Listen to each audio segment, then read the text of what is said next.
কারুন ছিল, কারুনের ছিল বিশাল ধনসম্পদ। মিশরে আমি আল্লাহ তাআলার সে কুদরত দেখে আসলাম, সে আযাবের নিদর্শন দেখে আসলাম। কারুনের ছিল বিশাল ধনসম্পদ, তার বাড়ি আর সম্পদ রাখার যে জায়গা ছিল সেই জায়গার পরিমাণ ছিল 55,000 একর। 55,000 একর নিয়েছিল তার বাড়ি এবং সম্পদ রাখার জায়গা। তার সম্পদ থাকতো যে সিন্ধুকে, সেই সিন্ধুকের চাবি বহন করত শতাধিক উটে, চাবি বহন করত। এই বিশাল সম্পদের যাকাত চাইলেন হযরত মুসা আলাইহিস সালাম, তাকে দ্বীনের দাওয়াত দিলেন। দাওয়াত তো গ্রহণই করলো না, নারী ঘটিত এক অপবাদ দিল মুসা আলাইহিস সালামের উপরে, নাউযুবিল্লাহ। মুসা আলাইহিস সালাম অসন্তুষ্ট হলেন, আল্লাহর গজব কামনা করলেন। সূরা কাসাসের মধ্যে আল্লাহ তাআলা এই ঘটনা বর্ণনা করেছেন, কোনটা গল্প নয়, সব কোরআন। আল্লাহ তাআলা অর্ডার করলেন জমিনকে, কারুন তার সম্পদ শুদ্ধ মাটির মধ্যে গ্রাস করে নে। মাটি কারুন এবং তার সম্পদকে গ্রাস করলো। এটার নাম হচ্ছে বহায়রা কারুন। সেখানে গিয়ে দেখলাম সামনে ডানে আর বামে পানি ছাড়া কিছুই দেখা যায় না, সমুদ্রের মতো হয়ে গিয়েছে। আজও পর্যন্ত এ স্বাক্ষর বহন করছে এই মাটি যে আল্লাহর সাথে নাফরমানি করলে কি হয় আল্লাহ তা দেখিয়ে দিয়েছেন। আজও ইসলামের সাথে, কোরআনের সাথে যারা বেয়াদবি করবে আল্লাহ শাস্তি দিতে সক্ষম না, সক্ষম নয়। আমরা পত্র পত্রিকার মাধ্যমে জানতে পেরেছি কিউবার গুয়ান্তানামোয় আমেরিকান সৈন্যরা কোরআন শরীফকে টয়লেটের মধ্যে নিক্ষেপ করেছে। নাউযুবিল্লাহ, নাউযুবিল্লাহ। কোরআন নাজিলের পর থেকে নিয়ে এই পর্যন্ত পৃথিবীর ইতিহাসে কোরআনের এত বড় অবমাননা পৃথিবীতে কেউ করে।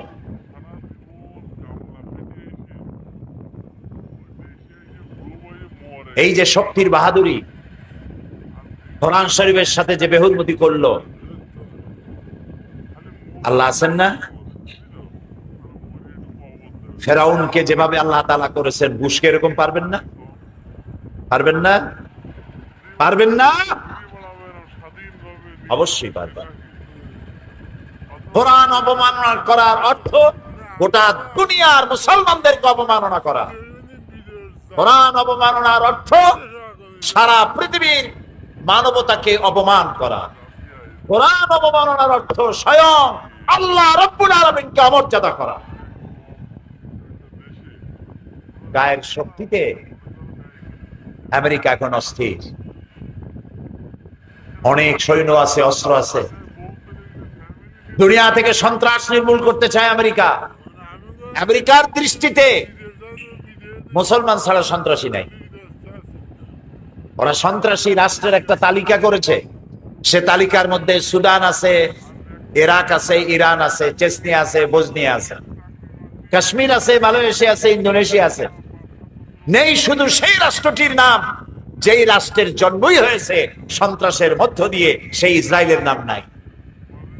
প্রত্যেক দিন অভিশপ্ত ইহুদিরা প্যালেস্টাইনের মুসলমানদেরকে প্রতিদিন মারতেছে। তারা সন্ত্রাসী না। হিন্দুস্তানে কথায় কথায়, সুতায় নাতায় সাম্প্রদায়িক দাঙ্গা বাঁধিয়ে মুসলমান মারতেছে। সেসব উগ্রপন্থী হিন্দুরা সন্ত্রাসী না। সন্ত্রাসী কারা? সন্ত্রাসী প্যালেস্টাইনি মুসলমানেরা, যারা তাদের মাতৃভূমি, পিতৃভূমি উদ্ধারের চেষ্টা করে, ওরা সন্ত্রাসী। চেচনিয়ার মুসলমানেরা স্বাধিকার আন্দোলন করছে, ওরা সন্ত্রাসী। সুতরাং আজ শুধু ক্ষমা চাইলে হবে না, কোরআন শরীফের অবমাননা করে ভুল স্বীকার করলে হবে না। কোরআন শরীফের অবমাননা করেছে যে আমেরিকান সৈন্যরা, গোটা পৃথিবী গর্জে উঠেছে আজ। আগামী 27শে মে সারা পৃথিবীব্যাপী বিক্ষোভ হবে আমেরিকার বিরুদ্ধে। যারাই অপমান করেছে কোরআনের, এই কোরআনের অপমান যারা করেছে, তাদের দৃষ্টান্তমূলক শাস্তি না দিলে আল্লাহর গজব থেকে আমেরিকা রক্ষা পাবে না। আগামী 27শে মে জামাত ইসলামী বাংলাদেশের পক্ষ থেকে বাংলাদেশে আহ্বান করা হয়েছে বিক্ষোভ দিবস উদযাপনে। আগামী 27শে মে বাইতুল মুকাররমের উত্তর গেটে ইমানের দাবিদার সব মুসলমান সেখানে বন্ধু বান্ধব নিয়ে সব হাজির হয়ে যাবেন। সেখানে আপনারা উপস্থিত হবেন। শিবির করবে 26 তারিখ আর জামাত ইসলামী করবে 27 তারিখ। এ বিক্ষোভে অংশগ্রহণ করা মুসলমানদের ইমানই দায়িত্ব। কোরআন শরীফ আমাদের ইমান, কোরআন আমাদের কলিজা, কোরআন আমাদের রক্ত, কোরআন আমাদের বেঁচে থাকার আমাদের দলিল, সম্মানের দলিল। কোরআন শরীফের উপর আঘাত মুসলমানরা বরদাস্ত করতে পারে না। প্রিয় ভাই সব, সেজন্য আজ কোরআনে কারীম, এই পৃথিবীর মুসলমানেরা এই ধরনের কোন ইতিহাস আছে যে মুসলমানেরা কারো ধর্মগ্রন্থকে এরকম টয়লেটে ফেলাই দিছে? আছে? মুসলমানেরা কারো গির্জা, কারো মঠ, কারো সিনাগো, কারো মন্দির মুসলমানেরা ভাঙছে, এর কোন দলিল আছে? না। আমেরিকা চায় যে পৃথিবীর মুসলমানেরা খেপে উঠুক আর একটা যুদ্ধ বাঁধাক, পৃথিবীতে একটা তৃতীয় বিশ্বযুদ্ধ লেগে যাক আর ওর অস্ত্রের একটা রমরমা ব্যবসা শুরু হয়ে যাক। আমরা যুদ্ধে যাব না, আমরা আল্লাহর কাছে বুশের শাস্তি দাবি করব। আল্লাহর গজবের হাতে বুশকে সোপর্দ করছি। আল্লাহ তাআলা তাকে শাসন করার জন্য আল্লাহ যথেষ্ট, ঠিক কিনা? আমাদের বাড়ির কাছে ইন্ডিয়া, ভারতে বাবরি মসজিদ ভাঙলো। এই বাবরি মসজিদ ভাঙার পরে বাংলাদেশে কোনো মন্দির ভাঙা হয়েছে? হয়েছে? পৃথিবীতে মুসলমানরা একমাত্র সহনশীল জাতি, যারা পরধর্মের উপরে অত্যন্ত সহনশীল। এরকম জাতি পৃথিবীতে আর না। প্রিয় ভাই সব, সুতরাং নবী করিম সাল্লাল্লাহু আলাইহি ওয়াসাল্লাম পৃথিবীতে এসেছিলেন মানবতার কল্যাণের জন্য, শান্তি দেওয়ার জন্য। তোমরা আমাদের ভদ্রতা শিখাও। আমেরিকা মুসলমানদের নাম রাখছে মৌলবাদ, ফান্ডামেন্টালিজম, টেররিস্ট। আমরা বলি সন্ত্রাসী। সন্ত্রাসের যে দাদা, সে আমাদের কয় সন্ত্রাসী। প্রিয় ভাই সব, তোমরা কি ব্যবহার করেছো মানুষের সাথে? গণতন্ত্রের ফেরিওয়ালা, মানবাধিকারের ঠিকাদার আমেরিকা।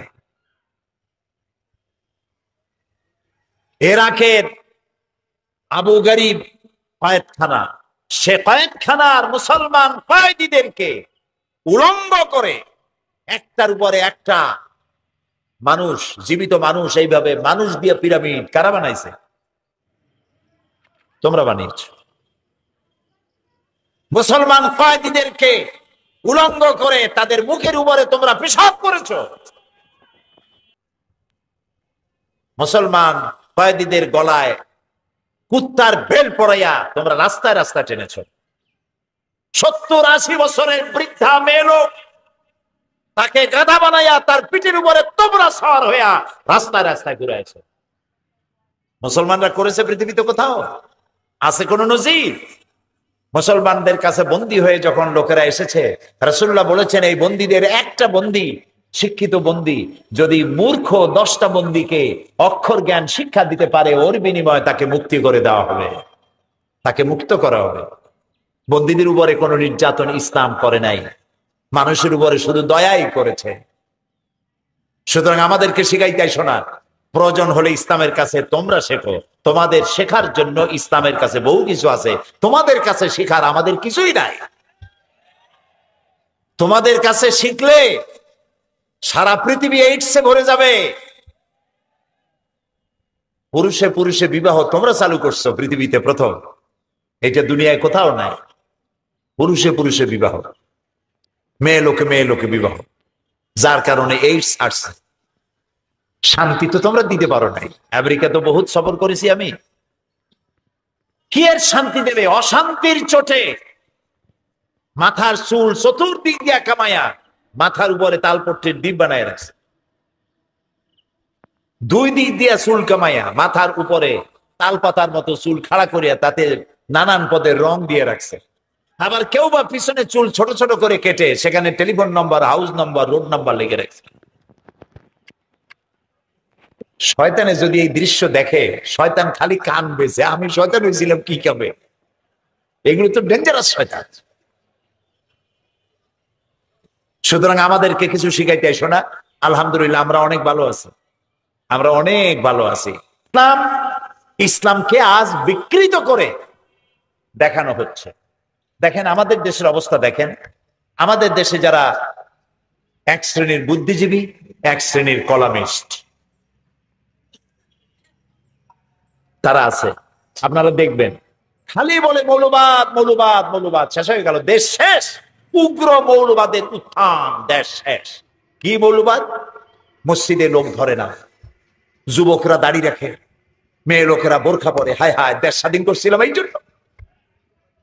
দুঃখের চোটে কি করবে দিশা করতে পারে না। আরে মুসলমানের গায়ে, মুসলমানের রক্ত যদি শরীরে থাকতো এই সব বুদ্ধিজীবী এবং কলামিস্টদের, তাহলে দেখে তো আনন্দে বুক ভরে যেত।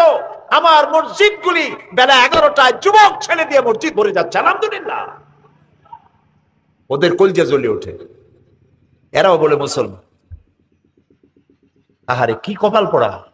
দেখবেন খালি কয় মৌলবাদ মৌলবাদ। দুই মাথা দেবেন সবাই মিলে, মৌলবাদ। দাড়ি রাখবেন, মৌলবাদ। বউ পর্দা করবে, মৌলবাদ। মাহফিল লোক হয় বেশি, মৌলবাদ। মসজিদ ভরে যায়, মৌলবাদ। তো তোমরা চাও কি? কেউ কেউ বলে যে এজন্য তো স্বাধীনতা অর্জন করি নাই, যা হইতেছে দেশে আর থাকতে ইচ্ছা করে না। আমরা বলি যাও না কেন? এদেশে, এদেশ টুপির দেশ, দাড়ির দেশ, আলেমদের দেশ, পীর বুজুর্গের দেশ, মুসলমানদের দেশ, মসজিদ মাদ্রাসার দেশ, বোরখা এবং হেজাবের দেশ। যাদের ভালো লাগে থাকতে পারো, ভালো না লাগলে কেউ বলবে না হুজুর আপনি থাকেন, আপনি যাবেন কেন, এটা বলার দরকার নেই। কেউ এটা বন্ধ করতে পারবে না। যুবকদের মাঝে ইসলামের যে কোনো যুগের তুলনায় বর্তমান যুগে যুবকদের মধ্যে ইসলামী চেতনা 1000 বার বেশি উজ্জীবিত হয়েছে। আগে আমার প্রথম জীবনে যখন, আজকে তো নতুন ওয়াজ করি না, সেই কবে শুরু করেছি 60-এর দশকে, আর এখন 2005, 60-এর দশকে শুরু করছি ছাত্র জীবনে। তখন মাহফিলে দেখতাম সব বুড়ো মানুষ, যুবকের আসতোই না। আর এখন তাকিয়ে দেখুন তো কারা বেশি? দাড়ি পাকা খুব বেশির বেশি 1% or 2%, 97% যুবক আর যুবক। আলহামদুলিল্লাহ বলো। এইটাই ওদের পছন্দ হয় না। এক শ্রেণীর বুদ্ধিজীবী, কলামিস্ট, সাংবাদিক, রাজনীতি বরদাস্ত হয় না। তাদের কলজা জ্বলে, আজান শুনলে তার মধ্যে বেশ্যার আওয়াজ শোনে। আছে না এখন একটা ওইরকম একটা কবি, কপাল পোড়া, কপাল পোড়া। সে বলছে ফজরের আজান যখন শুনি মনে হয় বেশ্যা তার খরিদ্দার ডাকতেছে। কত কপাল পোড়া, বেঈমান। খবরও হবে ওদের কাছেই, যাদের আওয়াজ শোনো ওদের কাছেই হবে।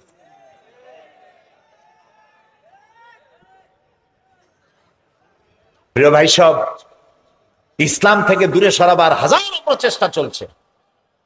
রেডিওর মাধ্যমে, টেলিভিশনের মাধ্যমে, সিনেমার মাধ্যমে, নাটকের মাধ্যমে, পত্র পত্রিকার মাধ্যমে অনবরত খালি মৌলবাদ মৌলবাদের জ্বালায় অবস্থায় রয়েছে। প্রিয় ভাই সব, ইসলাম এসেছে পৃথিবীতে শান্তি দেওয়ার জন্য। আর সেই শান্তি নামাজ, রোজা, হজ, যাকাতি শুধু নয়, জীবনের সব ক্ষেত্রে শান্তি আসবে ইসলাম কায়েম করলে। সেটি হবে ইসলামী সমাজ ব্যবস্থার মধ্য দিয়ে। নবী করিম সাল্লাল্লাহু আলাইহি সাল্লাম প্রেসিডেন্ট ছিলেন। কি ছিলেন? জোরে বলেন। প্রেসিডেন্ট ছিলেন, রাষ্ট্রপতি ছিলেন। আল্লাহর নবী মদিনা মুনাওয়ারায় হিজরত করার পর একটি রাষ্ট্র তৈরি করলেন, ইসলামী রাষ্ট্র, যার সংবিধান হলো কোরআন শরীফ। কোরআনের আইন চালু হয়ে গেল, চুরি বন্ধ হলো, ডাকাতি বন্ধ হয়ে গেল, জিনা ব্যভিচার বন্ধ হয়ে গেল, মানুষ দরজা খুলে ঘুমাবার সুযোগ পেয়ে গেল। বুড়োরা বৃদ্ধ ভাতা পেতে লাগলো, বেকার যুবকেরা বেকার ভাতা পেল। রাসূলুল্লাহ বললেন, মান তারাকা দায়নান নাউদিয়ান ফালাইয়া, আমার রাষ্ট্রের ভেতরে যদি কেউ ঋণগ্রস্ত অবস্থায় মারা যায় আর ঋণ পরিশোধের কোনো সম্পদ যদি রেখে না যে থাকে, তাহলে তার ঋণ পরিশোধের দায়িত্ব আর তার এতিম বাচ্চাদের দায়িত্ব আমি মুহাম্মদ সাল্লাল্লাহু আলাইহি সাল্লাম রাষ্ট্রপ্রধান হিসাবে আমার কাঁধে উঠায় নিলাম। ইসলাম একটি জনক রাষ্ট্র প্রতিষ্ঠা করতে চায়, নবী রাসূলগণ তাই করেছেন। কিন্তু সেখানেও আমার দেশে বাধা। এখানে শুরু হয়েছে ধর্ম নিরপেক্ষ মতবাদ। আল্লাহ যা যা করেছেন শয়তান তার উল্টা আরেকটা করেছে, করে নাই? বলেছেন, বলেন করে নাই কিনা?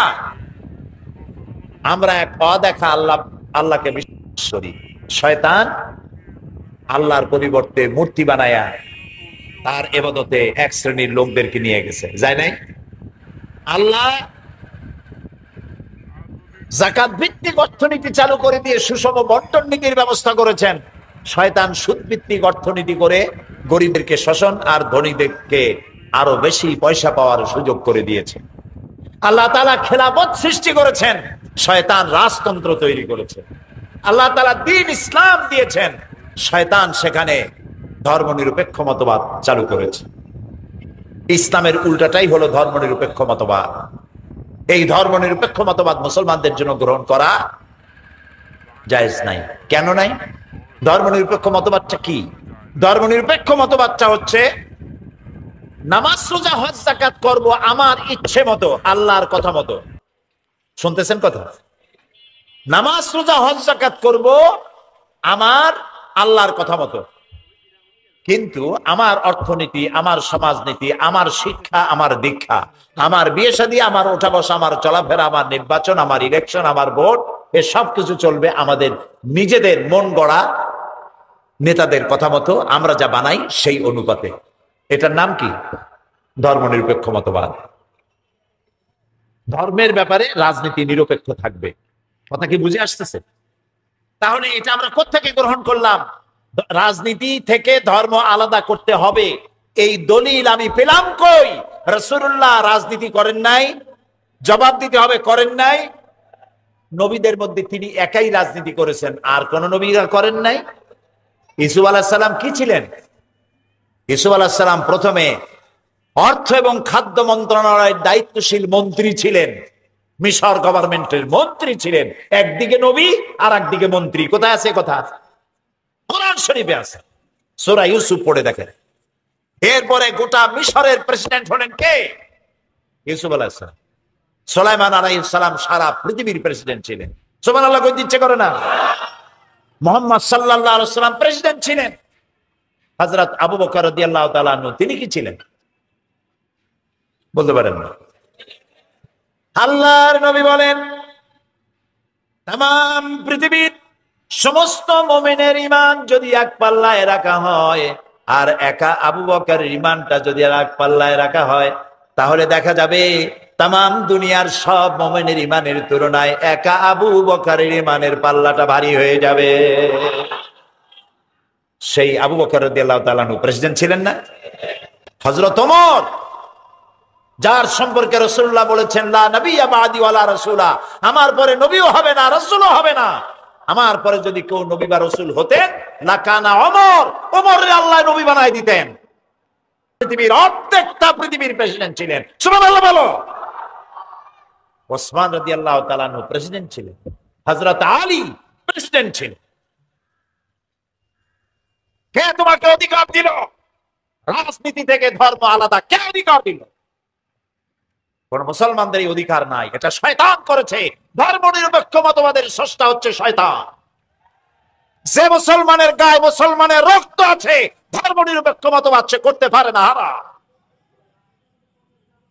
কোরআন শরীফে আল্লাহ তাআলা পরিষ্কার বলেছেন, আফাতুমিনুনা বিবাদিল কিতাবি ওয়া তাকফুরুনা বিবাদ। কোরআন শরীফের কিছু কথা মানবা আর বহু কথাকে ছেড়ে দেবা। এটা যদি করো, কোরআনের কিছু মানলে আর কিছু মানলাম না, এইটা যদি করো তাহলে দুনিয়ার জীবনে লাঞ্ছনার জীবন দেব এবং কিয়ামতে চূড়ান্ত শাস্তির মোকাবেলা তোমাদেরকে করতে হবে। আল্লাহর কথা। তো কোরআনের কিছু কথা ধর্মনিরপেক্ষবাদীরা মানে, নামাজ রোজা হজ যাকাত এটা করে, কিন্তু অর্থনীতিতে আল্লাহ নাই, রাজনীতিতে আল্লাহ নাই, ভোটের মধ্যে আল্লাহ নাই, শিক্ষানীতিতে আল্লাহ নাই, সব জায়গায় ধর্মনিরপেক্ষ। এই ধর্মনিরপেক্ষ মতবাদ যারা করে, মুসলমান বলে নিজেদেরকে দাবি করার কোনো অধিকার নাই। সাল্লাম তিনি আল্লাহর দেওয়া বিধান অনুযায়ী দেশ পরিচালনা করেছিলেন, কোরআন দিয়ে করেছিলেন। শান্তি ফিরে আসলো, চুরি ডাকাতি বন্ধ হয়ে গেল। আল্লাহ তাআলা বলছেন, ইদা জাআ নাসরুল্লাহি ওয়াল ফাত ওয়া রাআইতান নাসা ইয়াদখুলুনা ফি দীনিল্লাহি আফওয়াজা। যখন আল্লাহর পক্ষ থেকে মদদ আসবে, বিজয় আসবে, তখন দেখতে পাবে দলে দলে লোকেরা ইসলামের মধ্যে প্রবেশ করতেছে। মদিনার জীবনে রাসূলুল্লাহর যখন 10 বছর পূর্ণ হতে যাচ্ছে, তখন দেখা গেল মদিনার আশেপাশে আর কেউ কাফের ছিল না, সব মুসলমান হয়ে গেছে। সুবহানাল্লাহ, সুবহানাল্লাহ। কারণ তারা দেখতে পেল ইসলামের অর্থ হাত কাটা শুধু নয়, ইসলামের অর্থ রক কাটা নয়, ইসলামের অর্থ খুন করা নয়, ইসলামের অর্থ মারামারি নয়। ইসলাম যুদ্ধ করে না, যুদ্ধ বাধাই দিলে জবাব দেয়। কথা বুঝতে পেরেছেন? রাসূলুল্লাহ যত যুদ্ধ করেছেন, গায়ে পড়ে যুদ্ধ করেছেন, আক্রান্ত হয়েছেন, জবাব দিয়েছেন। সুতরাং মানুষের তৈরি করা মতবাদ দিয়া পৃথিবীতে শান্তি কোথাও আসে নাই, আসবেও না। আমরা কি শান্তি চাই? আমি জবাব চাই, আমরা কি শান্তি চাই? কারা কারা শান্তি চান? সবাই চাই শান্তি, হাত নামান। সবাই চাই শান্তি। এই শান্তি কিভাবে আসবে? এই শান্তি কিভাবে আসবে? আসুন আমরা সবাই মসজিদে গিয়া শান্তি শান্তি শান্তি জিকির করি। এই শান্তি শান্তি জিকির করলে মাথায় যন্ত্রণা হবে, অশান্তি আরো বাড়বে। শান্তি হবে কি করলে? শান্তি হবে আল্লাহর আইন দিয়ে এই পৃথিবীকে পরিচালিত করতে পারবে। সেই জন্য আজকের যুবকেরা তোমরা জানো না আল্লাহর কাছে তোমাদের কত মর্যাদা। আগেই কও আলহামদুলিল্লাহ। তোমাদের মর্যাদা আল্লাহর কাছে অনেক বেশি। আল্লাহর নবী বলেছেন, কিয়ামতের দিন আল্লাহর আরশের নিচের ছায়া ছাড়া যেদিন কোনো ছায়া থাকবে না, সেই দিন 7 শ্রেণীর লোকদেরকে আল্লাহ তাআলা আরশের নিচে ছায়া দিবেন।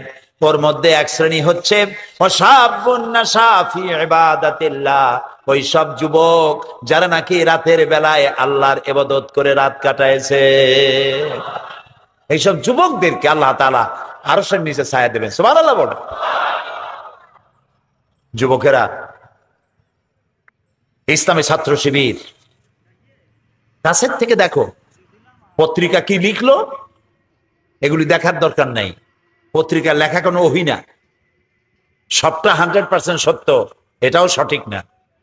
কথা ঠিক কিনা? কাছের থেকে দেখো যারা শিবির করে, গভীর রাত্রে যখন টিএস করে, রাতের বেলায় যখন তারা সভ্যদারি করে, রাত জাগে, যে দেখো শিবিরের ছেলেপেলেগুলি দর্শে হাদিস, দর্শে কোরআন, সাহাবায়ে কেরামদের ইশারা ও কুরবানি ইত্যাদির উপরে আলোচনা করে, তাহাজ্জুদের নামাজ পড়ে শেষ রাত্রে কিভাবে আল্লাহর কাছে কান্দে, তাকায় দেখো। এই যৌবনকালে যারা নামাজি হয়, দিনদার হয়, আল্লাহ তাদের উপরে খুশি হয়ে যান। কারণ কোন মসজিদের মুয়াজ্জিন যদি বলে আমি ঘুষ খাই না, এ কথার কোনো দাম আছে? বলেন। আপনি তো মুয়াজ্জিন সাহেব, আপনার ঘুষ দেবে কেনা? থানার দারোগা যদি কয় আমি ঘুষ খাই না, এটার দাম আছে, ঠিক না? এমপি যদি বলে ঘুষ খাই না, মন্ত্রী যদি বলে ঘুষ খাই না, এসপি যদি বলে ঘুষ খাই না, স্বরাষ্ট্রমন্ত্রী যদি বলে ঘুষ খাই না, এটার দাম আছে, আছে কিনা? তো বুড়ো মানুষ যদি বলে আমি প্রত্যেক রাত্রে তাহাজ্জুদ করি, হইতে পারে এ কারণে যে আল্লাহর ভয়তে পড়েন, অথবা এও কারণে হতে পারে যে ঘুম মোটে আসে না, করবেন কি? দুইটাই হতে পারে। আল্লাহর ভয়তে হইতে পারে, আবার ওরকম কারণে হতে পারে। কিন্তু যুবকেরা যদি বলে যে প্রত্যেক রাত্রে বাড়ি না, কিন্তু সপ্তাহে একবার আমি তাহাজ্জুদের নামাজ পড়ি, মাসে 2-1টা নফল রোজা রাখি, এই কথার অনেক দাম, ঠিক না? যুবকের সারা রাজ্যের ঘুম এসে তাকে চেপে ধরে, শয়তান তাকে ওয়াসওয়াসা দেয়, নানান রঙিন স্বপ্ন দেখায়। এ সবগুলিকে দুপায়ে ঠেলে, টাটকা সুখ দুপায়ে ঠেলে যেসব যুবকেরা রাত্রি জেগে আল্লাহরে সেজদা দেয়, বুড়োর 1000 সেজদার চাইতে যুবকের 1 সেজদার দাম আল্লাহর কাছে অনেক বেশি। এ ওয়াজ আমি বহুবার করেছি। যুবকদেরকে আল্লাহ রাসূল সব থেকে ভালোবাসতেন। এই কারণে রাসূলুল্লাহ বলেছেন, উসিকুম বিশ-শাবাবে খায়রা ফাইন্নাহুম আরাক্কু আফইদা লাকাদ বাসানি আল্লাহু বিল হানিফিয়্যাতি সামহা ফাহালাফানি আশ-শাবাব ওয়া খালাফানি আশ-শায়ুখ। রাসূলুল্লাহ বলেছেন যে আমি উদারতা নিয়ে দিন প্রতিষ্ঠার জন্য এসেছি। আমি তোমাদেরকে নসিহত করছি, তোমরা যুবকদের প্রতি তোমরা যত্নবান হবে, কারণ এই যুবকেরাই ইসলাম প্রচারে আমাকে সাহায্য করেছে আর বুড়োরা বিরোধিতা করেছে। কে বলেছেন? আল্লাহ রাসূল বলেছেন। বুড়োরা কারা? ওই যে আবু জাহেল, আবুল হাব, আবু সুফিয়ান, সবগুলো বুড়া ছিল। সবার বয়স ছিল 40-এর উপরে। 40-এর উপরের বয়সের সবগুলি লোক রাসূলুল্লাহকে বিরক্ত করেছে, কষ্ট দিয়েছে, ইসলাম প্রচারে বাধা দিয়েছে। আর রাসূলুল্লাহর সাথে যারা জীবন দিল, রক্ত দিল, ইসলাম কবুল করলো, তারা সব ছিল 40-এর নিচে, যুবক ছিল। সুবহানাল্লাহ। কোন জিনিস আর তার কাছে বাকি থাকে না। চরিত্র রক্ষা করো। চরিত্র শ্রেষ্ঠ সম্পদ। চরিত্র যার নাই সে শয়তানের চাইতে নিকৃষ্ট। এই চরিত্র তোমাকে কে বানায় দেবে? চরিত্র বানাবার কোন ফ্যাক্টরি পৃথিবীতে নাই।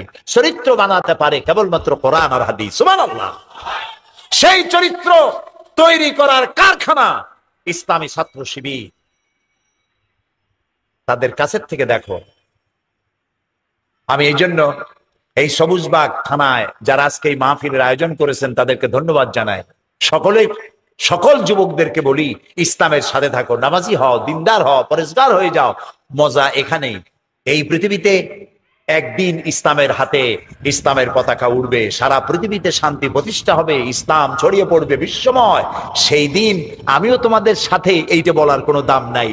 আজকে দুর্দিন, এই সময় সাথে থাকার বেশি জরুরি। নবী করিম সাল্লাল্লাহু আলাইহি সাল্লামের সাথে প্রথম যুগে বেলালের যে মর্যাদা, খাব্বাব খোবাইবের যে মর্যাদা, মদিনার বিজয়ের পরে যারা ইসলাম কবুল করেছিলেন তাদের সেই মর্যাদা নয়। এটা কোরআন শরীফে আল্লাহ নিজেই বলেছেন। বদরের যুদ্ধে যারা অংশ নিয়েছিলেন আল্লাহ তাদেরকে মাফ করে দিয়েছিলেন। তাদের সমান কোন সাহাবী হতে পারবেন না। সুতরাং ইসলামের আজ দুর্দিন, বিশ্ব জুড়ে আজই সময় কাছে আসার। কাছে ভেড়ো, ইসলামের কাছে আসো। ইসলাম ছাড়া কেউ মুক্তি দিতে পারবে না। যুবকেরা, তোমাদেরকে ব্যবহার করে রাজনৈতিক দলের নেতারা লাঠিয়াল বাহিনী হিসাবে ব্যবহার করে। আমাদের নামে তোমাদের দায়িত্ব কি? নেতা আসবে, আমাদের অমুক ভাই তমুক ভাই, ফুলের মতো চরিত্র, তারপরে ওই তার পিছনে দৌড়াও, তার জন্য গেট বানাও, এরপরে কিছু পয়সা দিল। এই পয়সা মা বাপে কম দেয়, যেহেতু তার কামাই কম, এই কম পয়সা দিয়ে তো ছেলের চলে না। কাজী নেতারা দেয় বেশি। বেশি পয়সা পাইলেই, যুবক মানুষ তো অনেক বেশি পয়সা পাইছে, হেরোইন খায়, কোকেইন খায়, তারপরে এগুলো খাইলে আবার যা লাগে সেগুলির সাথে চলে যায়, চরিত্র ধ্বংস, সব শেষ। এরপরে টাকা যখন আর হাতে পায় না, তখন একটা অস্ত্র হাতে নিয়ে গুন্ডামি বদমাশি শুরু করে, তারপরে পরিণতি হয় ক্রস ফায়ার। ঠিক কিনা? কাজী এই খরচ ফায়ারে না গিয়া, ফায়ারে খরচ না হইয়া জীবনটারে সুন্দর বানাও বাবাজিরা। জীবনটারে ভালো বানাও, জীবনটারে সুন্দর বানাও। সুন্দর জীবন কে বানায় দেবে? গাল ছেড়া কামাল, নাক উল্টানো বসির, ঠ্যাং ভাঙ্গা দবির, এই যে কি সব নাম আবিষ্কার হয়েছে বাংলাদেশে, এগুলোর সাথে গেলে হবে না। আল্লাহ তাআলা বলেছেন, ইয়া আইয়ুহাল্লাযীনা আমানু ওয়া কুনু মা'আস সাদিকিন। আল্লাহ বলছেন, ও বিশ্বাসীরা, সত্যবাদীদের সাথে থাকো, ভালো মানুষের সাথে থাকো। যুবকেরা, বন্ধু নির্বাচনে যদি ভুল করো, জীবন বরবাদ হয়ে যাবে।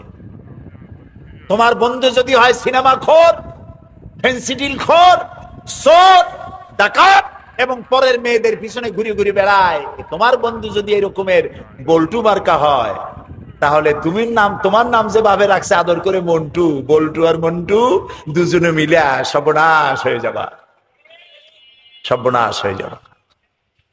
কাজী বন্ধু ভালো হইতে হবে। তোমার বন্ধু যদি হেরোইন খোর হয়, তোমারে তা খাওয়াবো। সে যদি সিনেমায় সবসময় যায়, তোমারও সিনেমায় নিয়ে যাবে। সে যদি ব্লু ফিল্ম দেখে, তোমারও নিয়ে যাবে। আর তোমার বন্ধু যদি নামাজি হয়, সত্যবাদী হয়, একদিন না একদিন তোমাকে মসজিদে সে ঢুকাই ছাড়বে। এই জন্য ভালো মানুষের সাথে বন্ধুত্ব করো, পরীক্ষা করে নাও কে তোমার বন্ধু।